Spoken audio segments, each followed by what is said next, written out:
Pour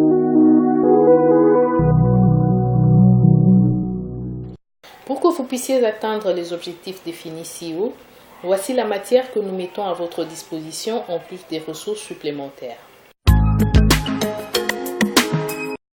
Réunion pédagogique.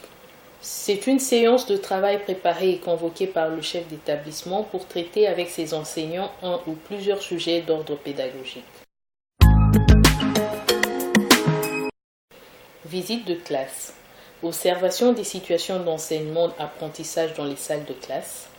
Contrôle des documents pédagogiques. Contrôle des documents des élèves. Contrôle du fonctionnement de la cellule de base. Visite d'encadrement. Toutes les insuffisances ou lacunes constatées lors de ces différentes activités feront l'objet de l'organisation des réunions pédagogiques. La préparation. Il revient au chef d'établissement de prévoir, de préparer et d'élaborer des exposés clairs, précis, ordonnés, comportant la matière adaptée et conséquente pour faciliter le travail ultérieur. Son texte doit comporter un sujet, un titre, une introduction, un développement et une conclusion.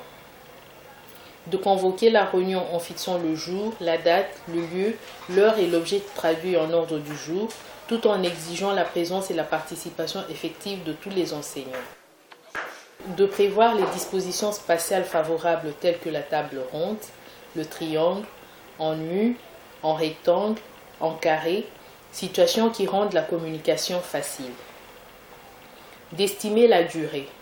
Elle varie selon la densité de la matière à traiter fixée par l'ordre du jour. Généralement, une bonne réunion pédagogique ne peut excéder 2 heures. Le déroulement des réunions proprement dites. Au cours de ces réunions, le chef d'établissement usera du tact, de ses aptitudes intellectuelles, de son savoir-être et de son savoir-faire, affichera une attitude active, enthousiaste, persuasive, encourageante, pleine d'initiative et de créativité, pondérée, patiente et calme, évitera les perturbations et les pressions extérieures, relèvera tous les points positifs pour terminer par les points à améliorer, reformulera chaque question pour être sûr que l'on a compris, la fera entendre à tous, obtiendra le plein accord du questionneur et y répondra au fur et à mesure, désignera un secrétaire compétent qui rendra note et préparera la conclusion.